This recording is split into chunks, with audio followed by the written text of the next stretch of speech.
വെറും 16 വയസ്സ് മാത്രം പ്രായമുള്ളൊരു പെൺകുട്ടി. കോഴിക്കോട് ബീച്ചിൽ പുലർച്ചെ അവൾ വഴിതെറ്റി വന്നതല്ല. അച്ഛനോടും അമ്മയോടും വഴക്കിട്ട് മലപ്പുറം പെരിന്തൽമണ്ണയിൽ നിന്ന് വീട് വിട്ടിറങ്ങിയതാണ്. ഒരു വൈകാരിക നിമിഷത്തിൽ തോന്നിയ എടുത്തുചാട്ടം ആ പെൺകുട്ടിയുടെ ജീവിതമാണ് തകർത്തത്. ഒരു കൗമാരക്കാരി തനിച്ച് ബീച്ചിലിരിക്കുന്നത് കണ്ട് പരിചയപ്പെടാനെത്തിയ 2 യുവാക്കൾ അവൾക്ക് ഭക്ഷണം വാങ്ങിത്തരാമെന്ന് പറഞ്ഞ് ഫ്ലാറ്റിലേക്ക് കൂട്ടിക്കൊണ്ടുപോയി. പിന്നീട് ലഹരി നൽകി കൂട്ടബലാത്സംഗം.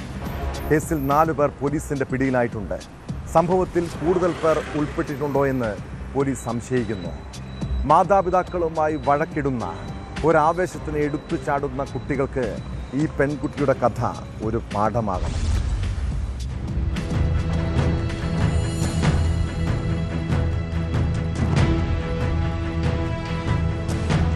പെൺകുട്ടിയെ ലഹരി മരുന്ന് നൽകി പീഡിപ്പിച്ച കേസിൽ പുതുപ്പാടി സ്വദേശികളായ മുഹമ്മദ് സാലിഹ്, ഷബീർ അലി എന്നിവരും ഫ്ളാറ്റിൽ എത്തിച്ചു നൽകിയ കാസർഗോഡ് സ്വദേശികളായ മുഹമ്മദ് റയീസ്, മുഹമ്മദ് ഷമീം എന്നിവരുമാണ് അറസ്റ്റിലായത്. കഴിഞ്ഞ 20-ന് മാതാപിതാക്കളുമായി പിണങ്ങി വീട് വിട്ടിറങ്ങിയതാണ് പെരിന്തൽമണ്ണ സ്വദേശിനിയായ 16-കാരി. ബസ് കയറി നേരെ എത്തിയത് കോഴിക്കോട് നഗരത്തിലായിരുന്നു. ബീച്ചിൽ വെച്ച് പിറ്റേന്ന് പുലർച്ചെ പ്രതികളായ മുഹമ്മദ് ഷമീമിനെയും മുഹമ്മദ് റയീസിനെയും പരിചയപ്പെട്ടു. ഭക്ഷണം വാങ്ങിത്തരാമെന്ന് പറഞ്ഞാണ് ഇവർ സുഹൃത്തുക്കളായ മുഖ്യപ്രതികളുടെ പന്തിരാങ്കാവിലെ ഫ്ളാറ്റിലേക്ക് പെൺകുട്ടിയെ എത്തിച്ചത്. അവിടെ വെച്ച് മുഖ്യപ്രതികളായ പുതുപ്പാടി സ്വദേശി മുഹമ്മദ് സാലിഖും ഷമീർ അലിയും ചേർന്ന് പെൺകുട്ടിയെ ലഹരി മരുന്ന് നൽകി പീഡിപ്പിക്കുകയായിരുന്നു. 22-ന് അർദ്ധരാത്രിയോടെ പെൺകുട്ടിയെ ബീച്ചിൽ കൊണ്ടുവിട്ട ശേഷം മുഹമ്മദ് ഷമീമും മുഹമ്മദ് റയീസും മുങ്ങി. വനിതാ പോലീസ് സംഘം പെട്രോളിംഗ് നടത്തുന്നതിനിടെയാണ് പെൺകുട്ടിയെ കണ്ടെത്തുന്നത്. പീഡന വിവരം പെൺകുട്ടി വെളിപ്പെടുത്തിയതോടെ പ്രതികൾക്കായി അന്വേഷണം തുടങ്ങി.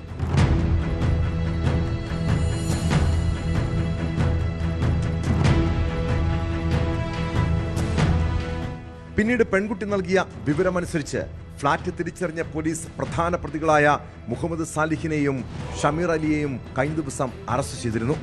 ഇവരിൽ നിന്നും കിട്ടിയ വിവരത്തിന്റെ അടിസ്ഥാനത്തിൽ നടത്തിയ അന്വേഷണത്തിലാണ് കാസർഗോഡ് സ്വദേശികളായ മുഹമ്മദ് ഷമീമും മുഹമ്മദ് റയീസും അറസ്റ്റിലായത്. ജോലി തേടി കോഴിക്കോടെത്തിയ ഇരുവരും സാമ്പത്തിക നേട്ടത്തിന് വേണ്ടിയാണ് പെൺകുട്ടിയെ മുഖ്യപ്രതികൾക്ക് എത്തിച്ചു കൊടുത്തതെന്ന് പോലീസിന് മൊഴി നൽകി. പന്തിരിക്കര സ്വദേശിയായ ഇർഷാദിനെ സ്വർണ്ണക്കടത്തുമായി ബന്ധപ്പെട്ട് തട്ടിക്കൊണ്ടുപോയി കൊലപ്പെടുത്തിയ കേസിൽ പ്രതിയാണ് സാലിഹ്. സംഭവത്തിൽ കൂടുതൽ ആളുകൾ ഉൾപ്പെട്ടിട്ടുണ്ടോ എന്ന് പോലീസ് അന്വേഷിക്കുന്നുണ്ട്. പെൺകുട്ടിയെ പോലീസ് ബന്ധുക്കൾക്ക് കൈമാറി.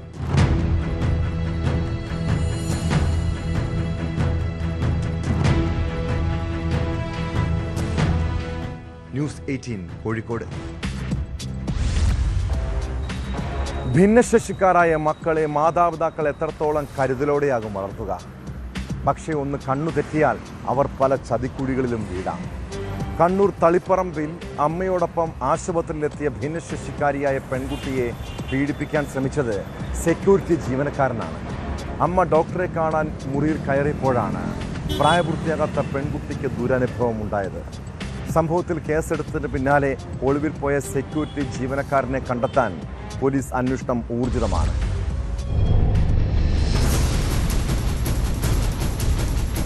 ആശുപത്രിയിലെത്തിയ പ്രായപൂർത്തിയാകാത്ത ഭിന്നശേഷിക്കാരിയായ പെൺകുട്ടിയെ പീഡിപ്പിക്കാൻ ശ്രമിച്ചതായാണ് കേസ്.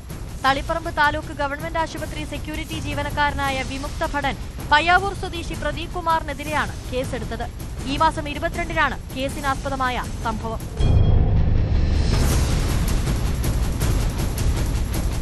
ഭിന്നശേഷിക്കാരിയായ പെൺകുട്ടി മാതാവിനൊപ്പം ആശുപത്രിയിൽ കൗൺസിലിംഗിനെത്തിയതായിരുന്നു. മാതാവ് കൗൺസിലിംഗ് മുറിയിൽ കയറിയപ്പോൾ സെക്യൂരിറ്റി ജീവനക്കാരൻ പെൺകുട്ടിയെ കടന്നുപിടിച്ചതായാണ് പരാതി. കൗൺസിലിംഗിനിടെയാണ് പെൺകുട്ടി ഇക്കാര്യം പറഞ്ഞത്. തുടർന്ന് പോലീസിൽ പരാതി നൽകുകയായിരുന്നു. സംഭവം നടന്നതിന്റെ പിറ്റേന്നു മുതൽ പ്രദീപ് കുമാർ ഒളിവിലാണ്. ഇയാൾക്കായി അന്വേഷണം ഊർജിതമാക്കിയതായി പോലീസ് അറിയിച്ചു.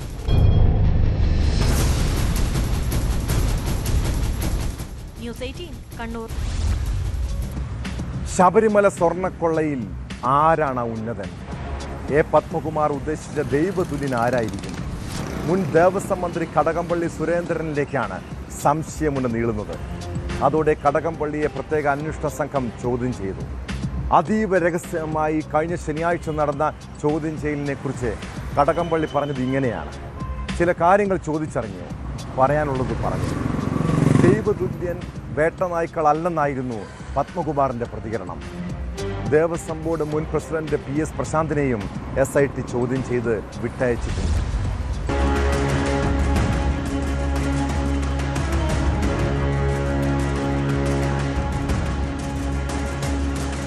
കഴിഞ്ഞ ശനിയാഴ്ചയാണ് കടകംപള്ളി സുരേന്ദ്രനെ നേരിട്ട് കണ്ട് SIT മൊഴി രേഖപ്പെടുത്തിയത്.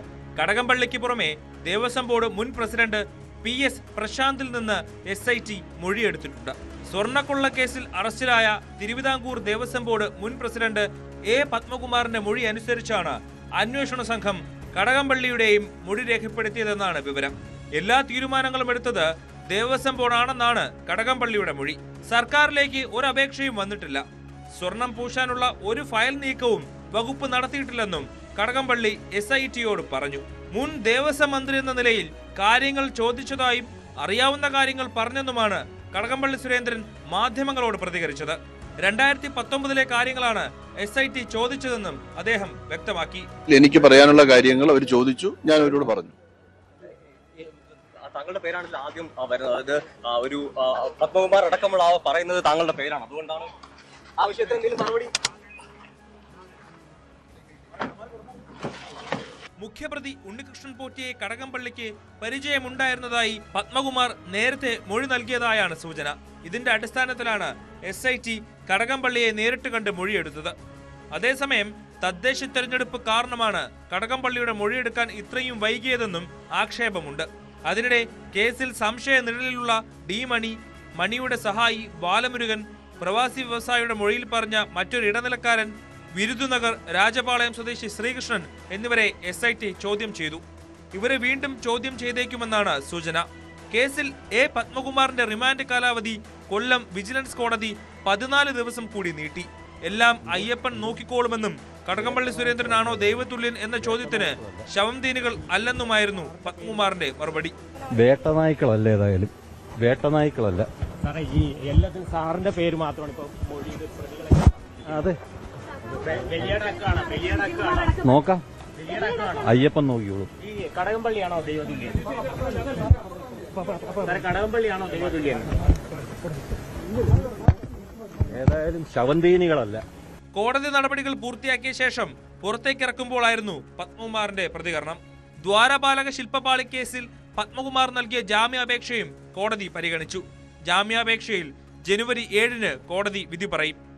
Unnikrishnan Potti, smart creation CEO Pankaj Bhandari, സ്വർണ്ണ വ്യാപാരി ഗോവർദ്ധൻ എന്നിവരെ ഒരു ദിവസത്തേക്ക് കസ്റ്റഡിയിൽ ആവശ്യപ്പെട്ട് പ്രത്യേക അന്വേഷണ സംഘം കോടതിയിൽ അപേക്ഷ നൽകിയിട്ടുണ്ട്.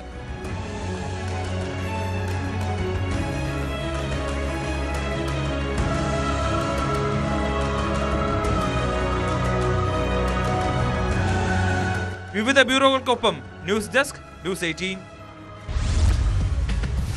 സേവ് ബോക്സ് ബിഡിംഗ് ആപ്പ് തട്ടിപ്പിൽ നടൻ ജയസൂര്യയ്ക്ക് എന്താണ് പങ്ക്? കേസിൽ താരത്തെ എൻഫോഴ്സ്മെന്റ് ഡയറക്ടറേറ്റ് പൂട്ടുമോ? ജയസൂര്യയെ ED വീണ്ടും ചോദ്യം ചെയ്തേക്കുമെന്നാണ് സൂചന.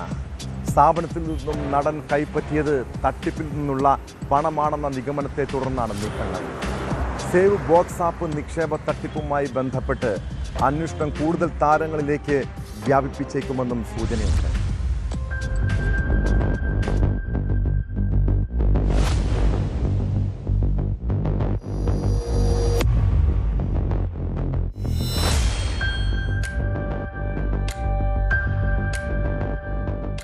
സേവ് ബോക്സ് ആപ്പ് നിക്ഷേപ തട്ടിപ്പുമായി ബന്ധപ്പെട്ടാണ് ജയസൂര്യയെ കഴിഞ്ഞ ദിവസം ED ചോദ്യം ചെയ്തത്.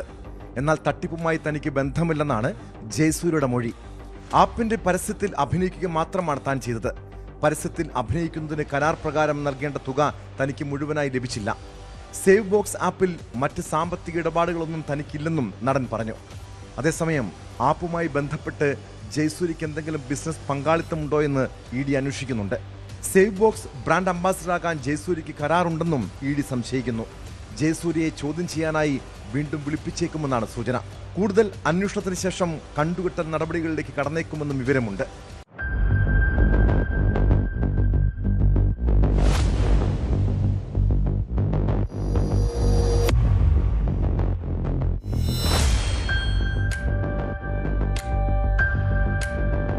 ഓൺലൈൻ ലേലത്തിലൂടെ ഇലക്ട്രോണിക് ഉപകരണങ്ങൾ കുറഞ്ഞ വിലയ്ക്ക് സ്വന്തമാക്കാമെന്ന പ്രചാരണം നൽകിയാണ് സേവ് ബോക്സ് ആപ്പ് 2019 അവതരിപ്പിച്ചത്.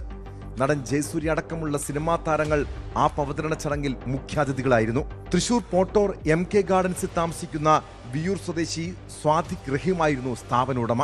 ഓൺലൈൻ ഇനത്തിൽ പങ്കെടുക്കാൻ സേവ് ബോക്സ് നൽകുന്ന വെർച്വൽ കോയിൻ പണം കൊടുത്തു വാങ്ങണം. ഇതുപയോഗിച്ചായിരുന്നു ലേലം.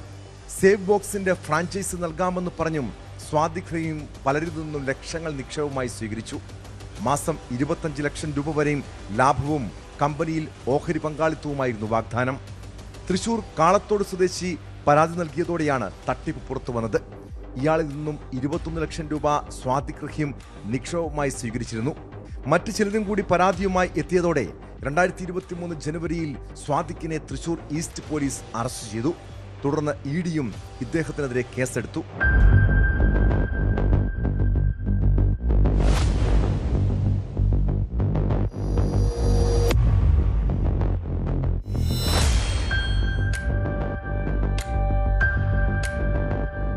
Save box bidding app brand അംബാസിഡറായിരുന്നു ജയസൂര്യ. 2 കോടിയോളം രൂപ ജയസൂര്യയ്ക്ക് സ്വാദിഖ് റഹീം വാഗ്ദാനം ചെയ്തെന്നാണ് വിവരം. മറ്റു പല സിനിമാ താരങ്ങളും ആപ്പിന്റെ പ്രചാരണത്തിൽ നവമാധ്യമങ്ങളിലടക്കം ഭാഗമായി.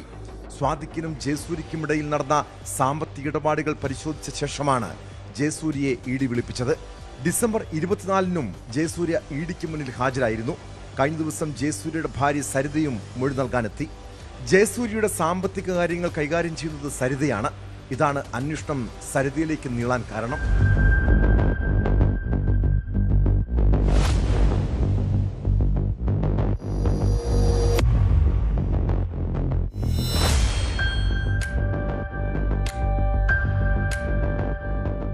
ന്യൂസ് 18 കൊച്ചി.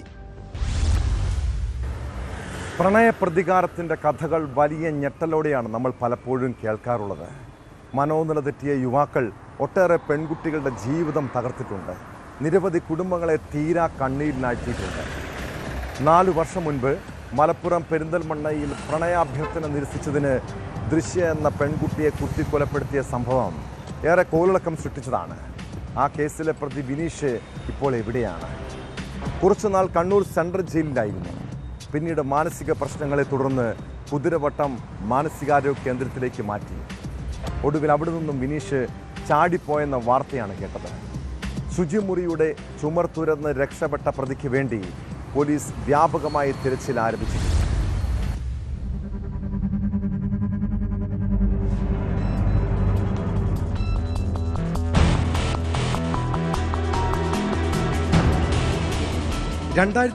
ലാണ് പ്രണയാഭ്യർത്ഥന നിരസിച്ചതിന് പെരിന്തൽമണ്ണ സ്വദേശിനിയായ ദൃശ്യയെ വിനീഷ് കുത്തിക്കൊലപ്പെടുത്തിയത്.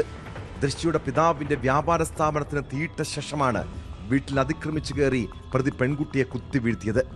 റിമാൻഡിലായി വിനീഷിനെ കണ്ണൂർ സെൻട്രൽ ജയിലിലാണ് പാർപ്പിച്ചിരുന്നത്. ഇതിനിടെ മാനസികാസ്വാസ്ഥ്യം പ്രകടിപ്പിച്ചതിനെ തുടർന്ന് 2022 വിനീഷിനെ കുതിരവട്ടം മാനസികാരോഗ്യ ചികിത്സാ കേന്ദ്രത്തിൽ പ്രവേശിപ്പിച്ചിരുന്നു. 2022 പ്രതി കുതിരവട്ടത്തു നിന്നും ചാടിപ്പോയെങ്കിലും പിന്നീട് പോലീസിന്റെ പിടിയിലായി. ഇതിനിടെ കൊതുക് തിരി കഴിച്ച് ജീവനൊടുക്കാൻ ശ്രമിച്ച സംഭവമുണ്ടായി.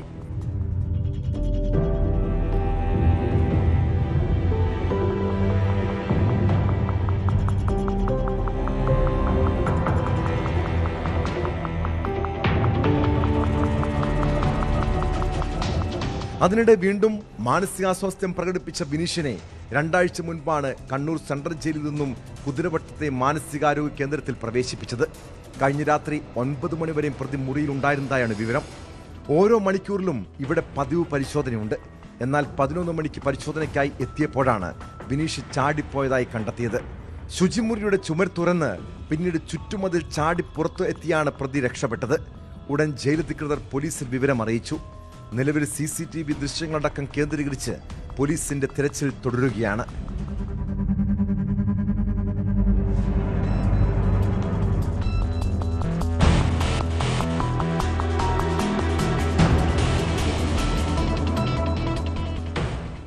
ന്യൂസ് 18 മലപ്പുറം.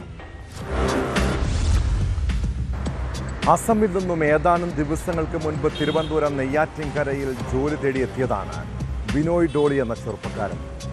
കുന്നത്തുകാലിലെ ഒരു ഹോട്ടലിൽ ക്ലീനിംഗ് ജീവനക്കാരനായി കുറച്ചുനാൾ ജോലി ചെയ്തു. കഴിഞ്ഞ ദിവസം ജോലി മതിയാക്കി നാട്ടിലേക്ക് പോകാനുള്ള ഒരുക്കത്തിലായിരുന്നു. സുഹൃത്തുക്കളോട് യാത്രയെല്ലാം പറഞ്ഞു. പിന്നീട് എന്തായിരിക്കും ബിനോയ്ക്ക് സംഭവിച്ചത്? കഴിഞ്ഞ രാത്രി കെട്ടിടത്തിൽ നിന്ന് വീണ് മരിച്ച നിലയിൽ യുവാവിനെ കണ്ടെത്തുന്നു. സംഭവത്തിൽ ദുരൂഹത ഉണ്ടോ എന്ന് പോലീസ് അന്വേഷിക്കുന്നു.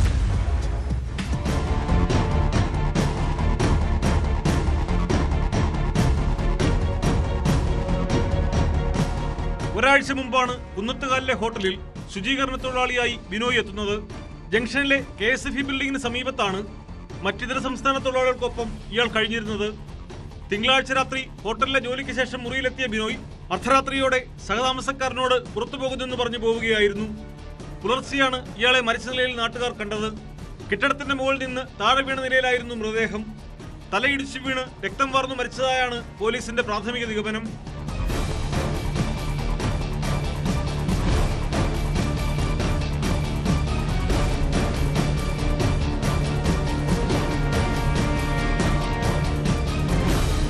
താമസ സ്ഥലത്തുള്ളവരോട് അടുത്തിടെയുള്ള പരിചയം മാത്രമാണ് ഇയാൾക്കുണ്ടായിരുന്നത്. മാത്രമല്ല, ജോലി മതിയാക്കി നാട്ടിലേക്ക് പോകുന്നു എന്ന് പറഞ്ഞിരുന്നത് കാരണം ബിനോയിയെ കാണാതായിട്ടും തിരക്കിയില്ല എന്നാണ് മറ്റുള്ളവർ പോലീസിനോട് പറഞ്ഞത്. ഫോറൻസിക് സംഘവും വിരലടയാള വിദഗ്ധരും സ്ഥലത്തെത്തി പരിശോധന നടത്തി. CCTV ദൃശ്യങ്ങൾ ഉൾപ്പെടെ കേന്ദ്രീകരിച്ച് അന്വേഷണം ആരംഭിച്ചതായി വെള്ളറ പോലീസ് പറഞ്ഞു.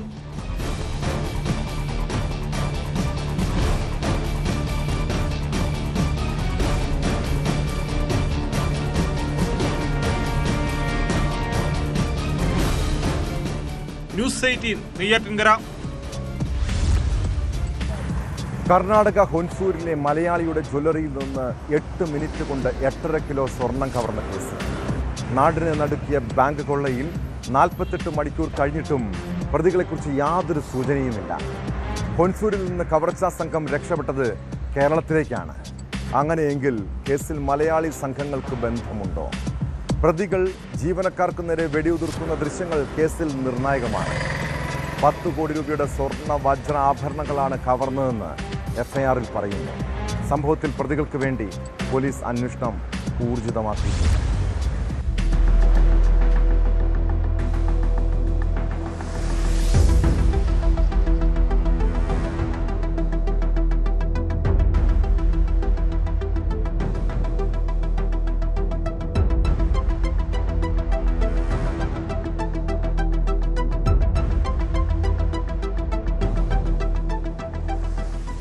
മൈസൂരു ഹൊൻസൂരിലെ കണ്ണൂർ സ്വദേശികളുടെ ഉടമസ്ഥയിലുള്ള സ്കൈ ഗോൾഡ് ആൻഡ് ഡയമണ്ട് ജ്വല്ലറിയിലെ കവർച്ച പ്രതികളെ പിടികൂടാനാകാതെ പോലീസ്.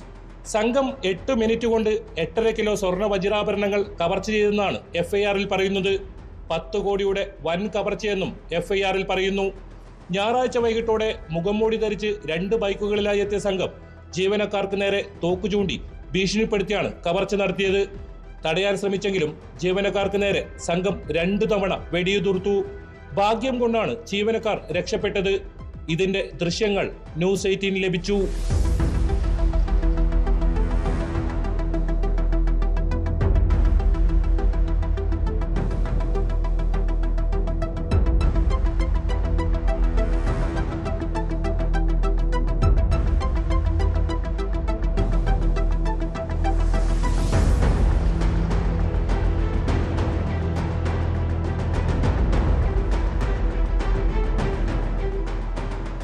കവർച്ച നടത്തിയതിനു ശേഷം സംഘം കേരള ഭാഗത്തേക്കാണ് രക്ഷപ്പെട്ടത്.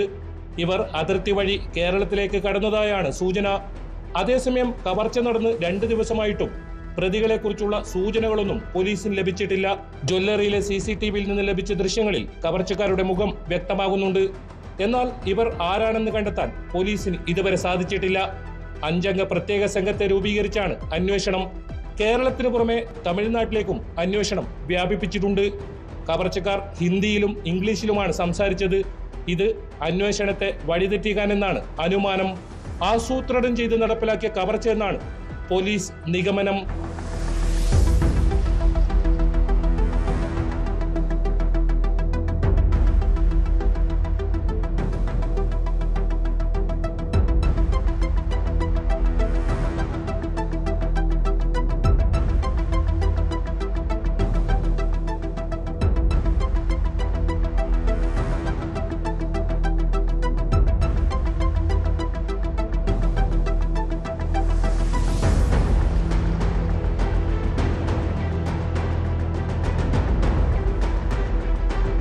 ന്യൂസ് 18 കാസർഗോഡ്.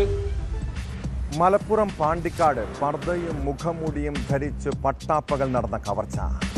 സ്ത്രീകളെയും കുട്ടികളെയും ഉൾപ്പെടെ കത്തികാട്ടി ഭീഷണിപ്പെടുത്തിയാണ് കവർച്ചാ സംഘം പണവും സ്വർണവും കൊള്ളയടിച്ചത്. അതിനിടെ കുട്ടികളിൽ ഒരാൾ ബഹളം വെച്ചതോടെ നാട്ടുകാർ ഓടിക്കൂടി. കവർച്ചാ സംഘത്തിലെ ഒരാളെ പിടികൂടുകയും ചെയ്തു. ബേപ്പൂർ സ്വദേശി അനീസാണ് പിടിയിലായത്. മറ്റു പ്രതികൾക്കായി അന്വേഷണം ഊർജിതമാണ്. കവർച്ചയ്ക്കിടെ പിടിവലിയിൽ പരിക്കേറ്റ വീട്ടുകാർ ആശുപത്രിയിൽ ചികിത്സയിലാണ്.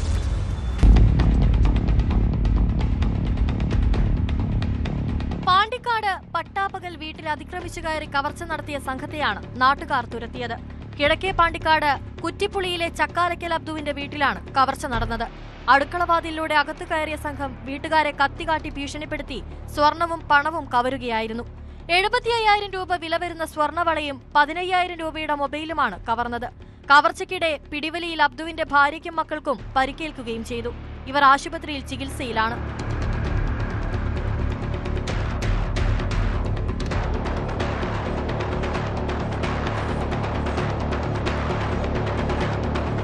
പർദ്ദയും മുഖംമൂടിയും ധരിച്ചെത്തിയ 5-അംഗ സംഘമാണ് വീട്ടുകാരെ കത്തി കാണിച്ച് ഭീഷണിപ്പെടുത്തി കവർച്ച നടത്തിയത്. കാറിലെത്തിയ സംഘം വീടിന്റെ മതിൽ ചാടിക്കടന്ന് അടുക്കള വാതിലിലൂടെയാണ് അകത്തെത്തിയത്. ഈ സമയം അബ്ദുവിന്റെ ഭാര്യ, 2 പെൺമക്കൾ, ഇവരുടെ കുട്ടികൾ എന്നിവർ വീട്ടിലുണ്ടായിരുന്നു. ബഹളം വെച്ചാൽ കൊന്നുകളയുമെന്ന് ഭീഷണിപ്പെടുത്തിയതായി വീട്ടുകാർ പറയുന്നു. ഒരു പെട്ടെന്ന് ഞങ്ങൾ ഭക്ഷണം കഴിക്കാൻ അവിടെ വന്നെന്ന് അതിൽ എൻ്റെ തീറ്റ ഒറ്റയാക്കിയ കജ്ജ് പിന്നെ അനക്കാൻ കഴിഞ്ഞില്ല. വണ്ടിയിലോട്ട് വന്നിട്ട് പിന്നെ ഒരു പേരന്റെ ബാക്ക് സൈഡ് കൂടെ കയറിയാണ്ട് മതിൽമ കൂടെ എടുത്ത് ചാടി വന്നിട്ടാണ്. കിച്ചൺ വാതിൽ കണ്ട് ചവിട്ടി തുറന്നിട്ട് അതിന്റെ വലിയ കൊത്തി അടക്കം പോന്നിട്ട് അതിൽ പൊളിഞ്ഞ് പോകുന്നു. അങ്ങനെ ഉള്ളിൽ കയറിയിട്ട് ഇവരെല്ലാരും കൂടി ഔത്ത് വന്ന് ഞങ്ങളെല്ലാരും കൂടി ഭക്ഷണം കഴിച്ചു. അതിൽ ഇവരോട് കയറിയിട്ട് എല്ലാവരും ഓരോരുത്തരും കൂടി പിടിച്ചിട്ട് ബാക്കിയുള്ളവര് തപ്പുക, മറ്റൊരു എല്ലാവരും കൂടി പിടിച്ച് വെച്ചിട്ടുണ്ടെങ്കിൽ കൊല്ലും, മുണ്ടിട്ടുണ്ടെങ്കിൽ കൊല്ലുന്ന് പറഞ്ഞുകൊണ്ട് കത്തി മടിയൊക്കെ ഉണ്ടോലൊക്കെ നല്ല പൊടിച്ചുകൊണ്ടാണ് ഓരോ ഇതാക്കിയത്. ഇതിനിടെ കുട്ടികളിൽ ഒരാൾ പുറത്തേക്കോടി നാട്ടുകാരെ വിവരം അറിയിച്ചു. നാട്ടുകാരെത്തിയതോടെ സംഘം രക്ഷപ്പെട്ടോടി. കടന്നുകളയാൻ ശ്രമിക്കുന്നതിനിടയിലാണ് ബേപ്പൂർ നടുവട്ടം സ്വദേശി അനീസ് പിടിയിലായത്. ഇയാളെ പോലീസിൽ ഏൽപ്പിച്ചു. മറ്റു പ്രതികൾക്കായി പോലീസ് അന്വേഷണം ഊർജിതമാക്കി.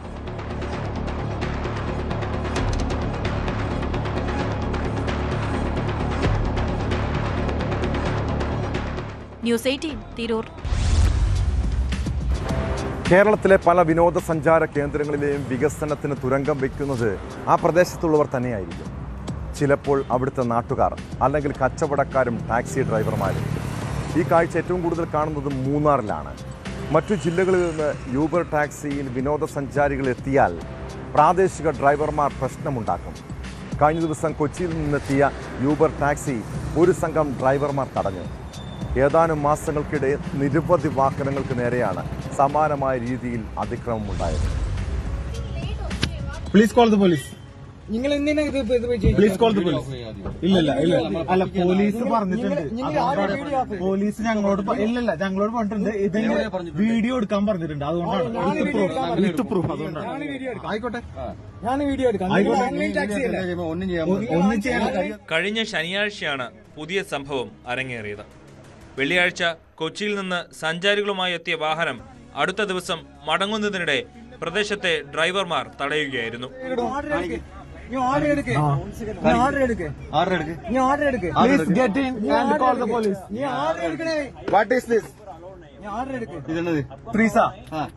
ഡ്രൈവറുമായി ഇവർ വാക്കുതർക്കത്തിൽ ഏർപ്പെടുകയും മൂന്നാറിൽ നിന്ന് സഞ്ചാരികളെ എടുക്കാനാവില്ലെന്ന് പറയുകയും ചെയ്തു. പിന്നീട് ഇവരെ അവഗണിച്ച് ഓൺലൈൻ ടാക്സി ഡ്രൈവർ സഞ്ചാരികളുമായി മടങ്ങുകയായിരുന്നു.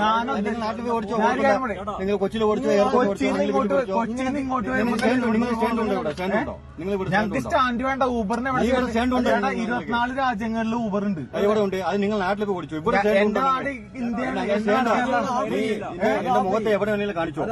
ആയിക്കോട്ടെ, ചേട്ടനോണൊക്കെ വെച്ചിട്ടില്ലേ? ഏതാനും മാസങ്ങൾക്കിടെ ഓൺലൈൻ ടാക്സി ഡ്രൈവർമാരെ തടഞ്ഞ നിരവധി സംഭവങ്ങളാണ് മൂന്നാറിൽ ഉണ്ടായിട്ടുള്ളത്. മുംബൈ സ്വദേശിയായ യുവതി താൻ നേരിട്ട അനുഭവം സോഷ്യൽ മീഡിയയിൽ പങ്കുവച്ചത് വൻ വിവാദമായിരുന്നു. ഓൺലൈൻ ടാക്സി ഡ്രൈവർമാർക്ക് മർദ്ദനമേറ്റ സംഭവങ്ങൾ പോലും ഉണ്ടായിട്ടുണ്ട്. ഓൺലൈൻ ടാക്സി വാഹനങ്ങൾ മൂന്നാറിൽ അനുവദിക്കരുതെന്ന് ആവശ്യപ്പെട്ട് മുൻപ് ഗതാഗത വകുപ്പ് മന്ത്രി KB ഗണേഷ് കുമാറിനെ ഡ്രൈവർമാർ തടഞ്ഞിരുന്നു. 2 വർഷം മുമ്പ് മൂന്നാറിലെ തിരക്ക് കുറയ്ക്കാൻ എത്തിച്ച ഇരുചക്ര വാഹനങ്ങളും ഡ്രൈവർമാരുടെ പ്രതിഷേധത്തെ തുടർന്ന് തിരികെ കൊണ്ടുപോയി. വിനോദസഞ്ചാര മേഖലയ്ക്ക് തന്നെ നാണക്കേടാകുന്ന വിധത്തിൽ മൂന്നാറിലെ സാഹചര്യങ്ങൾ മാറിയിട്ടും കൃത്യമായ നടപടി ഉണ്ടായിട്ടില്ല. ചേട്ടാ, എനിക്കുണ്ട് ഫാമിലി, എനിക്കുണ്ട് കുടുംബം. നിങ്ങൾ നാട്ടിൽ ഓടിച്ചു വന്നേ എന്തിന്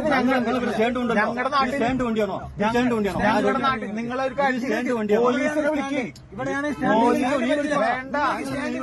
വിളിക്കേണ്ട ആവശ്യമില്ല. എന്നാ അവരോട് പമ്പിന്റെ വിളിക്കാൻ പറയാം. പമ്പിന്റെ വിളിക്കാൻ എന്തേ നോക്കട്ടെ. ആയിക്കോട്ടെ. ഇവിടെ സ്റ്റാൻഡ് ഡ്രൈവറല്ല, നാട്ട് ടാക്സി ഡ്രൈവറാ. കൊടുത്തോ, ആയിക്കോട്ടെ, നീ എടുത്ത് കൊടുത്തോ, കുഴപ്പമില്ല, എടുത്ത് കൊടുത്തോ. കോടതി കുഴപ്പമില്ല. ന്യൂസ് 18 ഇടുക്കി. സംസ്ഥാനത്തെ ബാർ ഹോട്ടലുകളിലും എക്സൈസ് സർക്കിൾ ഓഫീസുകളിലും വിജിലൻസിന്റെ മിന്നൽ പരിശോധന. ഓപ്പറേഷൻ ബാർകോഡ് എന്ന പേരിൽ നടത്തിയ പരിശോധനയിൽ വ്യാപകമായ അഴിമതിയും നിയമലംഘനങ്ങളും കണ്ടെത്തി. സർക്കാർ ഉദ്യോഗസ്ഥരും ബാർ ഉടമകളും തമ്മിലുള്ള അവിശുദ്ധ കൂട്ടുകെട്ടിൻ്റെ ഞെട്ടിപ്പിക്കുന്ന വിവരങ്ങളാണ് പുറത്തു വന്നത്. എക്സൈസ് ഉദ്യോഗസ്ഥർ ബാറുകളിൽ നിന്ന് മാസപ്പടിയായി കൈക്കൂലി വാങ്ങുന്നതായും കണ്ടെത്തിയിട്ടുണ്ട്.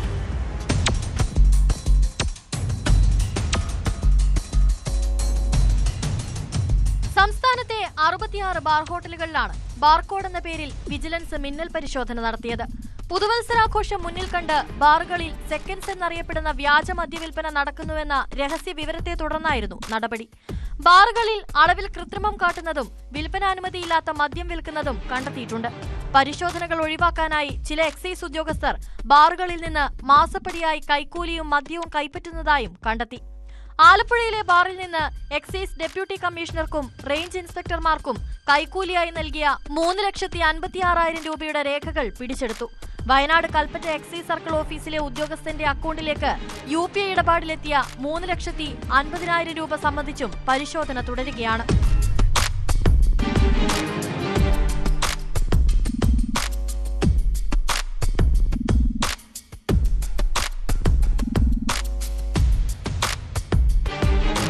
അനുവദിച്ചതിലും നേരത്തെ പല ബാറുകളും തുറക്കുന്നുവെന്നും വിജിലൻസ് കണ്ടെത്തി.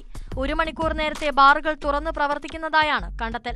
പത്തനംതിട്ടയിലെ ബാറിൽ അവധി ദിവസവും വിൽപ്പന നടക്കുന്നുണ്ട്. തദ്ദേശ തെരഞ്ഞെടുപ്പ് ദിവസവും ഈ ബാറിൽ മദ്യവിൽപ്പന നടന്നു. മലപ്പുറത്ത് എക്സൈസ് ഓഫീസിൽ നിന്ന് മദ്യം കണ്ടെത്തി. ബാറുകളിൽ നിന്ന് ലഭിച്ച പാരിതോഷികമാണിതെന്നാണ് കണ്ടെത്തൽ. പലയിടത്തും ഭൂരിഭാഗം ബാറുകളിലും സ്റ്റോക്ക് രജിസ്റ്റർ പോലുമില്ല. കണ്ണൂരിൽ ചില ബാറുകളിൽ ഉപയോഗിക്കുന്ന പെഗ് മെഷറുകളുടെ അളവിൽ കുറവ് കണ്ടെത്തിയതിനെ തുടർന്ന് ലീഗൽ മെട്രോളജി വകുപ്പ് 25,000 രൂപ പിഴ ചുമത്തി. ആലപ്പുഴ ബിവറേജസ് ഫെയർ ഹൌസിൽ നിന്ന് തൈക്കാട്ടുശ്ശേരിയിലെ ഒരു ബാറിലേക്ക് അനുവദിച്ച മദ്യം കാസർഗോഡുള്ള മറ്റൊരു ബാറിൽ വിൽപ്പന നടത്തുന്നതായും വിജിലൻസ് സംഘം കണ്ടെത്തിയിട്ടുണ്ട്. ക്രമക്കേടുകളിൽ പങ്കാളികളായ ഉദ്യോഗസ്ഥരുടെയും അവരുടെ ബന്ധുക്കളുടെയും ബാങ്ക് അക്കൗണ്ട് വിവരങ്ങൾ ഉൾപ്പെടെ ശേഖരിച്ച് വരും ദിവസങ്ങളിലും വിശദമായ പരിശോധന തുടരുമെന്ന് വിജിലൻസ് അറിയിച്ചു.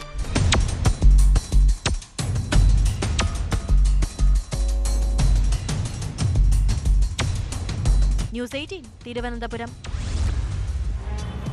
അഴിമതിക്കാരും കൈക്കൂലിക്കാരുമായ സർക്കാർ ഉദ്യോഗസ്ഥരാണ് ഈ നാടിൻ്റെ ശാപം. പാവങ്ങളെ കൊള്ളയടിക്കുന്നത് മാത്രമല്ല, പല രീതിയിലുള്ള ക്രമക്കേടുകളും കാണിക്കുന്ന ഉദ്യോഗസ്ഥരുണ്ട്. ഇത്തരം അഴിമതികൾ കൈയോടെ പിടിച്ചാലും അവർക്കെതിരെ എന്ത് നടപടിയാണ് സ്വീകരിക്കുന്നത്? ഇടുക്കി നെടുങ്കണ്ടം പഞ്ചായത്തിൽ നിന്നും അനധികൃതമായി ലക്ഷങ്ങൾ തട്ടിയെടുത്ത ഉദ്യോഗസ്ഥർ ഇപ്പോഴും സർവീസിൽ തുടരുന്നു. തട്ടിയെടുത്ത പണം തിരികെ അടയ്ക്കാൻ തദ്ദേശ സ്വയംഭരണ വകുപ്പ് അവർക്ക് നിർദ്ദേശം നൽകിയിട്ടുണ്ട്. എന്നാൽ മറ്റ് നടപടികളൊന്നുമില്ല. നെടുങ്കണ്ടം മുൻ പഞ്ചായത്ത് സെക്രട്ടറിയും അക്കൗണ്ടന്റും ചേർന്ന് ലക്ഷങ്ങളുടെ തിരിമറിയാണ് നടത്തിയത്. ബില്ലുകളിലും ചെക്കുകളിലും കൃത്രിമത്വം കാണിച്ചാണ് നെടുങ്കണ്ടം പഞ്ചായത്ത് മുൻ accountant PB Binoy, secretary Sunil Sebastian എന്നിവർ തട്ടിപ്പ് നടത്തിയത്. പഞ്ചായത്തിന്റെ ഉടമസ്ഥതയിലുള്ള കെട്ടിടങ്ങളുടെ വൈദ്യുതി ബില്ല് തുകയിലടക്കം കൃത്രിമത്വം കാണിച്ചു. 750 രൂപയുടെ യഥാർത്ഥ ബില്ല് 8,750 രൂപയാക്കി ചെക്കുമാറിയാണ് തട്ടിപ്പ് നടത്തിയത്. ഇത്തരത്തിലാകെ 21,96,074 രൂപ ക്രമവിരുദ്ധമായി ചെലവഴിച്ചു. സംഭവത്തിൽ തദ്ദേശ സ്വയംഭരണ വകുപ്പ് ഫിനാൻസ് മാനേജ്മെന്റ് ഇൻസ്പെക്ഷൻ വിഭാഗം അന്വേഷണം നടത്തിയതിന്റെ അടിസ്ഥാനത്തിലാണ് നടപടി. നഷ്ടമായ തുക 18% പലിശ ഉൾപ്പെടെ ആകെ 25,91,368 രൂപ തിരികെ അടയ്ക്കണം. ഏകദേശം 22 ലക്ഷം രൂപയുടെ ക്രമക്കേടാണ് അന്ന് കണ്ടുപിടിച്ചത്. ഇപ്പം പഞ്ചായത്തിൻ്റെ ഡയറക്ടർ 22 ലക്ഷം രൂപയും അതോടൊപ്പം അതിൻ്റെ ഇൻട്രസ്റ്റ് ഉൾപ്പെടെ 26 ലക്ഷം രൂപയോളം തിരിച്ചടക്കാനായിട്ടുള്ള ഒരു ഓർഡർ ആയിട്ടുള്ളതായിട്ട് അറിയാൻ സാധിച്ചിട്ടുണ്ട്. അത് പഞ്ചായത്ത് സെക്രട്ടറിക്ക് അതിൻ്റെ ഓർഡർ എത്തിയിട്ടുണ്ട്. തിരിച്ചടക്കാനായിട്ട് പഞ്ചായത്ത് സെക്രട്ടറിക്ക് അതിൻ്റെ നിർദ്ദേശം ഓൾറെഡി വന്നിട്ടുണ്ട്. അതിനെപ്പറ്റി വിശദമായിട്ട് നമുക്കറിയാം. കഴിഞ്ഞ പഞ്ചായത്ത് ഭരണസമിതിയുടെ കാലഘട്ടത്തിലാണ് അത് നിലനിന്നത്. പിന്നെ UDFന്റെ പ്രതിപക്ഷ അംഗങ്ങൾ ശക്തമായ രീതിയിൽ അതിനെതിരെ രംഗത്ത് വരികയും അത് തിരിച്ചടയ്ക്കുന്നതിന് വേണ്ട നടപടിക്രമങ്ങൾ നടത്തുകയും ചെയ്യണമെന്ന് ആവശ്യപ്പെട്ടിരിക്കുകയാണ്. അതിൻ്റെ ഫലമായിട്ടാണ്, അതിൻ്റെ ഒരു വിജയമാണ് ഇന്നിപ്പോൾ ശരിക്കും പറഞ്ഞാൽ ഉണ്ടായിട്ടുള്ളത്. മുൻ പഞ്ചായത്ത് ഭരണസമിതിയുടെ കാലത്താണ് തട്ടിപ്പരങ്ങേറിയത്. ബിനോയ്ക്കെതിരെ നെടുംകണ്ടം പോലീസിൽ നിലവിലുള്ള കേസിൽ സുനിൽ സെബാസ്റ്റ്യനെയും പ്രതി ചേർക്കണമെന്നും ജോയിന്റ് ഡയറക്ടർ ട്രീസ ജോസ് ഉത്തരവിട്ടിട്ടുണ്ട്. അതേസമയം തട്ടിപ്പ് നടത്തിയ 2 ഉദ്യോഗസ്ഥരും ഇപ്പോഴും സർവീസിൽ തുടരുകയാണ്.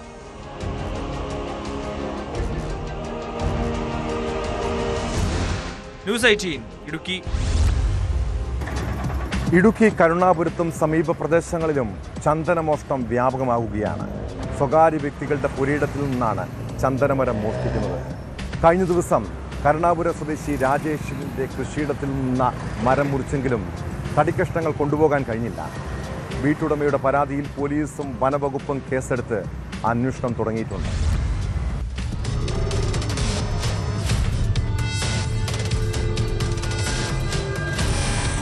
കരുണാപുരം തണ്ണിപ്പാറ കാലായിൽ രാജേഷിന്റെ കൃഷിയിടത്തിൽ നിന്ന് മരമാണ് മോഷ്ടാക്കൾ മുറിച്ചത്. എന്നാൽ കഷ്ണങ്ങളാക്കിയ തടി ഇവർക്ക് കൊണ്ടുപോകാൻ കഴിഞ്ഞില്ല. കഴിഞ്ഞ ദിവസം രാത്രിയിലാണ് സംഭവം. വീട്ടുകാർ ഭജനയ്ക്ക് പോയ സമയം മനസ്സിലാക്കി എത്തിയ മോഷ്ടാക്കൾ മരം മുറിക്കുകയായിരുന്നു. ഏകദേശം 60 സെന്റിമീറ്റർ വണ്ണമുള്ള ചന്ദനമരമാണ് ചുവടെ മുറിച്ചത്. ഉദ്ദേശം 1 മണിയോടെ അടുക്കാറായ സമയത്ത് വെട്ടിക്കൊണ്ട് പോയത് ഞങ്ങൾ അറിയുന്നില്ല. അതിലൊരു നടപ്പാതയുണ്ടായിരുന്നു. ആ വഴിയെ പോകുന്ന യാത്രക്കാരനാണ് അത് കണ്ടത്, വെട്ടിയിട്ടിരിക്കുന്നത്. അതിനാണ്ട് ഈ രാവിലെ നോക്കിയപ്പോൾ തടി വെട്ടിക്കൊണ്ട് പോയിരിക്കുകയാണ്. മുറിച്ചുമാറ്റിയ മരക്കഷ്ണങ്ങൾ മോഷ്ടാക്കൾ സമീപത്തെ പുരയിടത്തിൽ ഒളിപ്പിച്ചു. എന്നാൽ മരം നഷ്ടമായത് മനസ്സിലാക്കിയ ഉടമ അടുത്ത ദിവസം നടത്തിയ തെരച്ചിലിൽ കഷ്ണങ്ങൾ കണ്ടെത്തുകയായിരുന്നു. സംഭവത്തിൽ വീട്ടുകാർ പോലീസിലും വനം വകുപ്പിലും പരാതി നൽകി. ഏതാനും ദിവസം മുമ്പ് ചെന്നാപ്പാറയിൽ നിന്നും ചന്ദനമരം മോഷ്ടിച്ചിരുന്നു.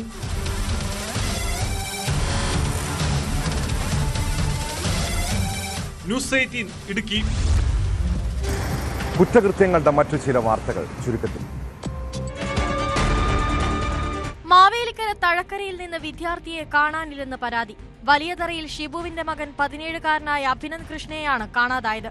വീട്ടുകാരുടെ പരാതിയിൽ പോലീസ് അന്വേഷണം തുടങ്ങി. ആറ്റിങ്ങൽ കുടവൂർ മുസ്ലിം ജമാഅത്തിന്റെ ഉടമസ്ഥതയിലുള്ള ആംബുലൻസ് മോഷണം പോയി. പള്ളിയുടെ മദ്രസയിൽ മുൻപ് പഠിച്ചിരുന്ന പ്രായപൂർത്തിയാകാത്ത വിദ്യാർത്ഥിയും സുഹൃത്തുമാണ് മോഷണം നടത്തിയതെന്നാണ് സംശയം.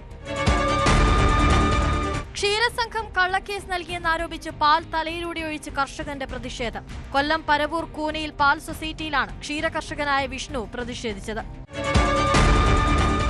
കുപ്രസിദ്ധ മോഷ്ടാവും തിരുവനന്തപുരം ജില്ലയിലെ കാപ്പാപ്രതിയുമായ നജ്മുദ്ദീനെ ആലപ്പുഴ നൂറനാട് പോലീസ് പിടികൂടി. ആദിക്കാട്ടുകുളങ്ങര സ്വദേശിയുടെ ബിരിയാണിക്കടയിൽ നിന്ന് പണവും മൊബൈൽ ഫോണും മോഷ്ടിച്ച് കടന്നുകളഞ്ഞ കേസിലാണ് അറസ്റ്റ്. എന്നെ ആരും സ്നേഹിക്കുന്നില്ല, എന്നോട് ആർക്കും സ്നേഹമില്ല. നമുക്കിടയ്ക്ക് ഇങ്ങനെ തോന്നാറില്ലേ? മാതാപിതാക്കൾ, സുഹൃത്തുക്കൾ, ജീവിത പങ്കാളി, മക്കൾ, അങ്ങനെ എല്ലാവരാലും മാറ്റി നിർത്തപ്പെട്ട ചില സാഹചര്യങ്ങൾ നമ്മുടെ ഒക്കെ ജീവിതത്തിലുണ്ടാകും. അതിൻ്റെ കാരണം എന്താണെന്ന് എപ്പോഴെങ്കിലും ചിന്തിച്ചിട്ടുണ്ടോ? ഒരുപക്ഷെ അത് നമ്മുടെ തന്നെ പ്രശ്നങ്ങൾക്കുണ്ടാകും. പ്രിയപ്പെട്ടവരോട് അനാവശ്യമായി ദേഷ്യപ്പെടുന്ന, പൊട്ടിത്തെറിക്കുന്ന നിമിഷങ്ങൾ, ആത്മാർത്ഥമായ സ്നേഹം തിരിച്ചു കൊടുക്കാത്ത അവസ്ഥ. പതിയെ പതിയെ എല്ലാവരും നമ്മിൽ നിന്നും അകന്നു പോകാം. അത് നമ്മൾ തിരിച്ചറിയാൻ വൈകിയിട്ടുണ്ടാകാം.